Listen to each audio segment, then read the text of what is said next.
Hey everyone, this is Advocate Farheen Ansari and welcome back to the channel. Well, आज के इस video lecture में we shall cover the last poem of your English syllabus, that is 2.8 Small Town and the River, written by the poetess Mamang Dai. Poem को understand करने से पहले इस poetess के बारे में थोड़ा जान लेते हैं. ममंग दाई एक कवि है एंड एक नॉवेलिस्ट भी. वो अरुणाचल प्रदेश की कैपिटल सिटी ईटानगर से बिलोंग करती है. She was an IAS officer, but कुछ साल की सर्विस के बाद she thought of pursuing her dream passion of writing and journalism. ये नॉर्दर्न स्टेट की एक प्रमुख आवाज़ मानी जाती है. इनकी कविताएं लोगों को नॉर्दर्न स्टेट्स एंड स्पेशली छोटे शहरों की ज़िंदगी से वाबस्ता करवाती है. अब अगर इस पोएम की बात करें तो बच्चों ये एक रिफ्लेक्टिव पोएम है जो ह्यूमन लाइफ के बहुत इंपॉर्टेंट एस्पेक्ट को टच करती है, that is life, death and human soul. इस पोएम के ज़रिए पोएट एक contrasting idea of morality and immorality को हाईलाइट करती है. यहाँ इस पोएम में शी मेंशंस किस तरह ह्यूमन लाइफ इज़ इम्परमानेंट, यानी ख़त्म होने वाली चीज़ है, और उसी तरह नेचर, रिचुअल्स मॉर्टल है जो सदियों से चलते आ रहे हैं. इस पोएम की टोन पोएट ने स्टार्ट ही में बड़ी सैड रखी है because she talks more about death.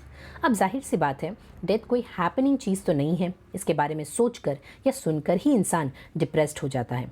Further poet ने इस पोएम के द्वारा जुक्सटापोजिशन ऑफ लाइफ एंड नेचर बताया है कि किस तरह ये दोनों ही आपस में ऑपोजिट है. एक तरफ लाइफ है जिसका एक सीमित वक्त है जो एक वक्त के बाद ख़त्म हो जाएगी, and on the opposite side there is nature which is permanent and it was there जब आप और मैं नहीं थे, आज भी है जब आप और मैं एग्जिस्ट करते हैं, एंड नेचर तब भी होगा जब आप और मैं नहीं होंगे, indicating the permanence of nature. Further इस पोएम में poet has indicated her belief of afterlife और maybe life after death, which we shall see in the stanzas below. Now let's get quickly started to understand the poem stanza by stanza and line by line. Now the stanza number 1. Small towns always remind me of death. My hometown lies calmly amidst the trees. It is always the same in summer or winter, with the dust flying or the wind howling down the gorge. Now the first line of the poem में ही poet ने इस poem का sadistic tone set कर दिया है by expressing that small town always remind me of death, which means छोटे शहर specially जहाँ से पोएट बिलोंग करती है वो उसे किसी और की नहीं बल्कि मौत की याद दिलाते हैं. अब यहाँ सवाल ये आता है कि ये कौन सा टाउन है जो पोएट को सिर्फ डेथ की याद दिलाता है. इन the next line she answers कि पोएट कहाँ से है और उसका टाउन कैसा है. शी एक्सप्लेन्स कि उसका होम टाउन ऐसी जगह है जो कि नेचर से सराउंडेड है, ट्रीज़, रिवर्स, लेक्स, वैलीज़ जैसी खूबसूरत चीज़ों से घिरा है उसका home town. In the third line वो उसके होम टाउन की क्वालिटी बता रही है. छोटे शहरों की लाइफ एंड ज़िंदगी सेम होती है, कोई ज़्यादा चेंज नहीं, unlike in Mumbai and other metro cities of India जहाँ लाइफ भागम दौड़ी वाली है, फास्ट है, तेज़ी से वक्त गुजर जाता है, रास्ते चेंज हो जाते हैं, इंफ्रास्ट्रक्चर हर 5 साल बाद अलग हो जाता है. टाउन की लाइफ सेम है, कोई चेंज नहीं. Now that indicates the monotonous state of life. Then in the 4th, 5th and 6th line she explains कि लाइफ ऑफ टाउन सेम कैसे है by giving reference of 2 seasons, summer and winter. She explains summer में हमेशा dust fly होता है जैसे लू चलती है गर्म हवा की, और फिर विंटर्स आते ही स्ट्रॉन्ग विंड्स ब्लो होती है जिसकी आवाज़ हाउल करती है जब वो वैली से गुजरती है. अब अगर इस स्टैंजा की बात करें बच्चों तो पोएट इस स्टैंजा में पैराडॉक्स वे में स्मॉल टाउन को डिफाइन करती है जहाँ शी एक्सप्लेन्स दैट ऐसे छोटे शहरों में कुछ ज़्यादा चेंज नहीं होता, चीज़ें काफ़ी स्टैगनेंट होती है. Now moving on to the second stanza. Just the other day someone died. In the dreadful silence we wept, looking at the sad wreath of tuberoses. Life and death, life and death. Only the rituals are permanent. But again, in the first line, the mention of death is provided. And this time, look how casually poet mentions that just another day someone died. यानी कोई तो मर गया है. This indicates that मौत इतनी common event है उनके होम टाउन में कि कोई स्पेसिफिक रेफरेंस नहीं दिया जा रहा है कि कौन मरा, क्यों मरा, बस someone died. अब जाहिर सी बात है, मौत अपनों की हो या किसी अनजान की, जब हम ये सुनते भी है कि कोई मर गया है तो एक हंसते हुए इंसान के चेहरे से भी हंसी कुछ वक्त के लिए गायब हो जाती है. Hence, in the second line she mentions the feeling of people that there is a dreadful silence. यानी खामोशी है और उस खामोशी में लोगों की आंखें नम हो गई हैं। Now the third line indicates the rituals of community people. फूल एक ऐसी चीज़ है जो अलग अलग ओकेजन के हिसाब से चेंज होती है। शादियों का फूल ब्राइट कलर्स का होता है। खुशी के वक्त जब हम किसी को फ्लावर्स देते हैं उसके कलर सॉफ्ट एंड प्लीजिंग होते हैं। और जब कोई मर जाता है तो लोग अक्सर सफ़ेद फूल और माला लेकर आते हैं, जिसे देख के सैडनेस एंड ग्रीफ महसूस होता है। Likewise the poet mentions that लोग जो रिथ ला रहे हैं ऑफ ट्यूबरोसिस, उसे देख के भी एक सैड फीलिंग आ रही है। Then in the next line she indicates the cycle of nature, life and death, life and death, कि ज़िंदगी के बाद मौत है, ज़िंदगी के बाद मौत है। In the last line the poet emphasises the rituals जो किए जाते हैं मरने वाले के बाद। हर धर्म, हर मज़हब में अलग अलग तरीका होता है डेड बॉडीज़ के साथ। कोई जला देता है, कोई दफन कर देता है। हावेवर सेम रिचुअल्स लोग सदियों से फॉलो करते आ रहे हैं, विच मीन्स लाइफ तो अनसर्टन है, ख़त्म हो जाती है, बट रिचुअल्स परमानेंट है जो चलते रहते हैं। Now the third stanza, the river has a soul. In the summer it cuts through the land like a torrent of grief.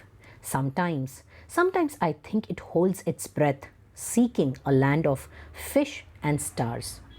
बच्चों, अब इसके पहले के दो स्टैंजा में poet mentions about death and how life is temporary. Now from third stanza she explains the opposite of temporary, that is permanent. अब permanent क्या है? तो उन्होंने बताया soul permanent है। जैसे लोग कहते हैं ना, शरीर मर जाता है लेकिन आत्मा अमर रहती है, यानी the body dies but the soul remains immortal. Now here in the third stanza the poet states that home town की river has a soul, a clear personification identified, जहाँ रिवर को human quality of having a soul बताया है। Now in the second line the poet justifies करती है कि वो क्यों ये बात कह रही है कि रिवर हैज़ अ सोल, कि रिवर में आत्मा है। बिकॉज समर सीजन में जब गर्मी एंड हीट बढ़ जाती है, ज़मीन का पानी सूख जाता है, इट क्रैक्स द लैंड, जैसे मानो कि बहुत बड़ा दुख, दर्द या गम है। बिल्कुल उसी तरह की फीलिंग जब किसी अपने के मरने पर होती है। ना फर्दर द पोएट सेज कि उसे कभी कभी लगता है कि ये रिवर जैसे किसी चीज़ की तलाश में निकली है, जैसे मानो this river is like on some adventurous journey of searching something, and कुछ ढूंढते ढूंढते it holds its breath, meaning it stops, or maybe take a pause and then again start searching for what? For a land of fish and stars. अब ये land of fish and star ये कोई real place तो है नहीं, it is an imaginative world जहाँ fish and stars दोनों ही एक जगह जमा हो जाए। अब यहाँ पोएट बहुत सटल वे में ये इंडिकेट कर रही है कि ये रिवर जो है ना, ये एक लाइफ है जो ऐसी जगह ढूंढ रही है जहाँ फिश मीनिंग अबंडेंस, प्रॉस्पेरिटी, खुशियाँ हों, along with its stars which indicates hope and happiness. आखिर हर इंसान अपनी ज़िंदगी में ये दो चीज़ तो चाहता ही है कि उसके पास इतना कुछ हो कि वो किसी के आगे हाथ ना फैलाए और साथ ही उसकी ज़िंदगी में खुशियाँ और सुकून हो। यहाँ पोएट भी ये बता रही है कि रिवर ये दोनों चीज़ों को ढूंढ रही है। Now the fourth stanza, the river has a soul. It knows, stretching past the town, from the first drop of rain to dry earth and mist on the mountain tops, the river knows the immortality of water. Now again the poet starts with the same line, the river has a soul. Now further she explains the reason why she thinks that river has a soul, which means river अमर है, river immortal है, river को death affect नहीं कर सकती, river हमेशा हमेशा के लिए permanent है। Second line she says it knows, meaning river knows, river सब जानती है। क्या जानती है? जब रिवर टाउन से गुजरती हुई जाती है, उसने वो बारिश की पहली बूंद जब एक सूखती धरती पर पड़ती है वो भी विटनेस किया है, और ऊंचे पहाड़ों के ऊपरी हिस्से में जब फॉग का सर्कल जमा होता है, रिवर ने उसे भी देखा है। अब यहाँ बच्चों two opposite things are referred, one is the depth, the first drop of rain to dry earth, and the other is the height, mist on the mountain tops. Then आगे poet again repeats herself that river knows, river सब जानती है, and then she openly expresses the fact that water is immortal, यानी पानी वो चीज़ है जो कभी ख़त्म नहीं होगा, indicating the permanence of water. Now the fifth stanza, a shrine of happy pictures, marks the days of childhood. Small town grows with anxiety for the future. The dead are placed pointing west. When the soul rises, it will walk into the golden east, into the house of the sun.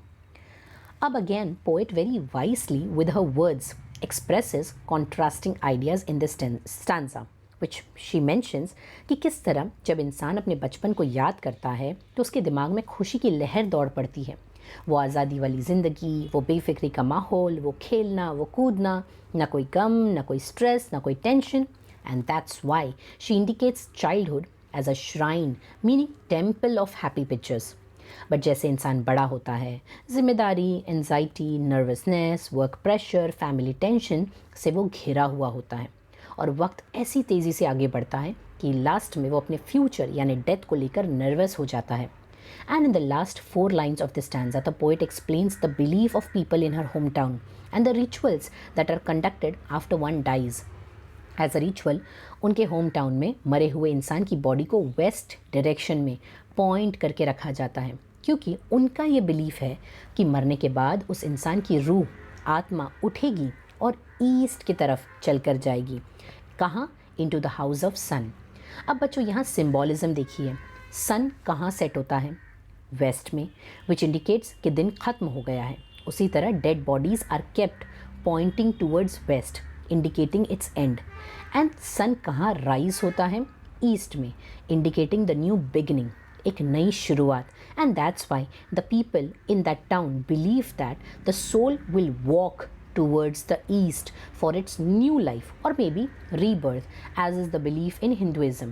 And यहाँ house of sun is a metaphor which indicates heaven or maybe afterlife, जहाँ उस soul को ultimate सुकून मिलेगा। Now moving on to the last 6th and 7th stanza. In the cool bamboo restored in sunlight, life matters like this. In small towns by the river, we all want to walk with the gods. अब इस last stanza में poet indicates the importance of life, referencing it to a sunlight that warms cool bamboo plant. जैसे एक plant को survive करने के लिए sunlight चाहिए, उसी तरह बॉडी को सोल की ज़रूरत है। यहाँ sunlight is referred to as soul and cool bamboo is like the body. जैसे सनलाइट कूल बैम्बू ट्री पे जब गिरती है तो उसकी धूप से वो ठंडी बैम्बू ट्री को वार्मथ मिलता है। अब अगर सनलाइट ना मिले तो ठंड की वजह से वो बैम्बू ट्री सूख जाएगा। एंड देन शी मेंशंस इसीलिए लाइफ मैटर्स, चाहे वो लाइफ प्लांट, एनिमल या ह्यूमन बीइंग की हो। In the last 2 lines the poet refers her thoughts in a positive way. इसके पहले फुल पोएम में she refers dead, nervousness, but now she states कि हम छोटे शहर के लोग जो रिवर के नज़दीक रहते हैं, ज़िंदगी उनको बहुत मजबूत बनाती है। लाइफ में कम चीज़ों में गुजारा कर लेते हैं, भगवान, खुदा, परमेश्वर के बहुत करीब अपने आप को महसूस करते हैं और इसीलिए उन्हें मरने से डर नहीं लगता। रैदर वो तो इस खुशी में अपना जीवन बिताते हैं कि एक दिन उन्हें उनके रब बनाने वाले से जा मिलना है। So Bachu, that's the entire explanation of this poem. Hope you've understood the same. In case of any questions, do let me know in the comments below. Also, the notes on this topic is provided on my Telegram group, of which the link is in the description below. So Bachu, until we meet next time, thank you everyone. Bye-bye.